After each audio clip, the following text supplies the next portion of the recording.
उसके ऊपर वो जो ढक्कन होता है उसको रख दें और अच्छी तरह मज़बूती से बंद कर दें। और बेहतर ये है कि घर में अगर आपके वो पत्थर की वो है ना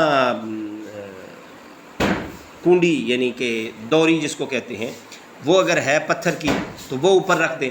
वरना आप जो है वो कोशिश करें 5 किलो वाला, अगर आपके पास लोहे का वो बाट है तो वो रख दें, कोई वज़नी चीज़ ऊपर रख दें जिससे ये हो कि इसका ढक्कन खुलने ना पाए।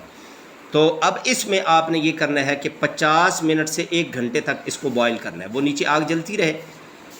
तो 50 मिनट से 1 घंटे तक आपने इसको बॉईल करना है, और उसके बाद आपने जब इसका ढक्कन खोलना है तो आपके लिए तैयार होगा इंशाल्लाह। और बहुत लजीज़ इसका टेस्ट होता है और बहुत बेहतरीन, और ये सेहत के लिए नुकसानदेह भी नहीं है।